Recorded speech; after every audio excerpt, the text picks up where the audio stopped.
Welcome back from that breather. You're still watching JoyNews Interactive with myself and Peter Sabidi. It's Wednesday, and so we're bringing you Tech Talk.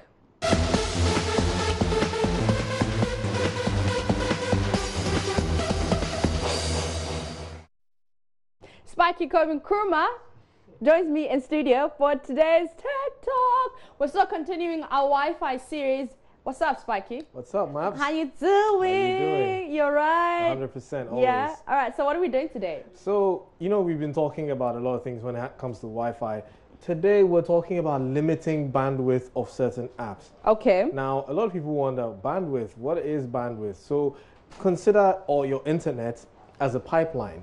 And you are portioning certain, little pipes in that big pipeline to every single application that uses the internet on your network. Okay. Good. Now, some may have a bigger pipeline than some, and you may want to give some that larger pipeline rather than the one that is taking the huge pipeline. So for people that like downloading movies, you find out that your uTorrent has a huge pipeline because it's downloading a lot of things, so it's taking up all your bandwidth.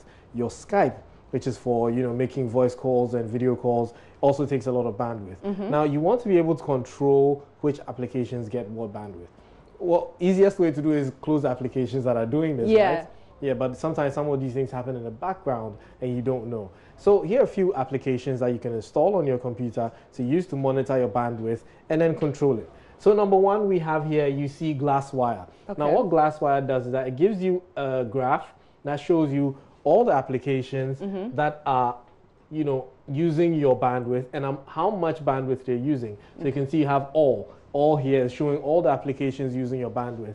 And then you can check your usage, all the applications usage, check the things. You can even install, set up a firewall. You can check how long it's been doing this. You want it to check for a month, week, 24 hours, even 3 hours, even the last 5 minutes, which application has been taking most of your bandwidth. Yeah. Now you can see the time frame at the bottom, and then you can see how much data according to the size, the megabytes. Now over here you have 3 megabytes, so it basically tells you that whichever application is going the highest is taking this amount of data. So yeah, that's one. Okay. Now, we have another one called Net Limiter. Now, this looks like your regular task manager on your computer, where you have an application that is, messing up, you can close it. This is the same thing. It does almost the same as Net Limiter, but it's more complicated. When you look at it, you can see a whole lot of things happening here, and you can see the download rate, the upload rate, and then you can even set priorities. Okay. So if you don't want this application to have a high priority,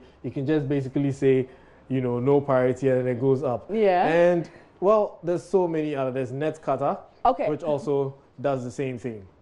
All right. So now, let's see. So GlassWire, I have to download it? Yes. All right. And then for both, what's this thing called? iOS and Windows. For Mac and Windows. So some are available only on Windows, and some are available on Mac.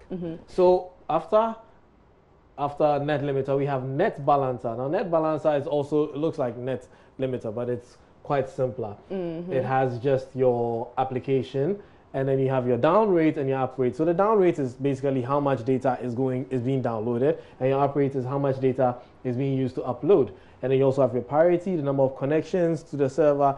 Now, some applications have multiple connections. Okay. If you're someone who uses an application like Internet Download Manager or EagleGet, sometimes in order for it to download faster, it creates multiple connections to whichever server you're connecting to grab the files faster. Now you can see over here that Chrome has 12 connections.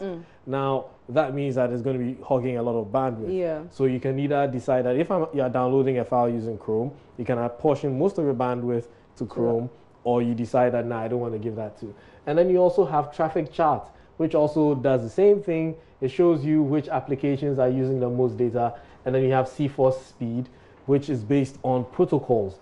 Now, you set protocols, so if I'm downloading something, I want the bandwidth to be apportioned to that one. If I'm using Skype or any, communication, I want that bandwidth to apportion to that. That can do that with this. But this is very complicated because it does this with your transmission and all that. Basically, your bandwidth consumption.